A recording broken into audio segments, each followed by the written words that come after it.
Voilà un auteur prometteur, franco-italien de naissance, installé à Florence, en Toscane, depuis plus de 20 ans. Joseph Denise, après des études littéraires, s'est spécialisé dans l'écriture publicitaire et cinématographique. Mais l'envie du roman était là depuis bien longtemps. Et c'est dans le fantastique qu'il a choisi d'ancrer son premier livre, Quand on parle du diable, qui vient de sortir aux éditions Julliard. Nous voici donc à Paris en 1917.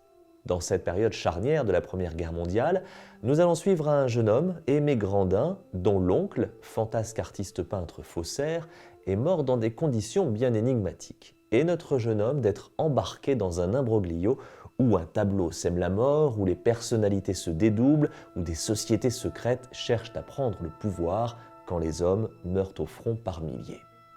Allégorie de la guerre, ce roman à énigmes foisonnant s'inscrit dans la tradition des grands feuilletonistes de la littérature, tels Edgar Allan Poe, mais aussi Oscar Wilde et son portrait de Dorian Gray, ou encore Balzac et sa peau de chagrin, sans oublier Bulgakov avec son œuvre maîtresse, Le Maître et Marguerite, lue et relue par Joseph Denise au fil des années.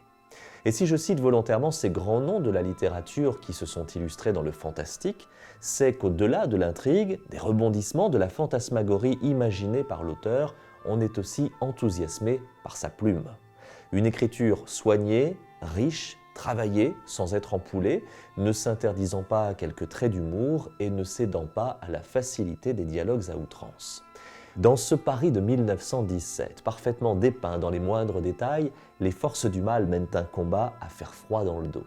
Sur les pas du jeune Aimé, du prestidigitateur Victor Tombaut et de la belle mais énigmatique Mary, nous sommes embarqués avec délice dans une histoire cauchemardesque à souhait qui nous entraînera jusque dans les entrailles de la ville lumière, où des personnages authentiques tels Modigliani ou Georges Méliès feront même leur apparition.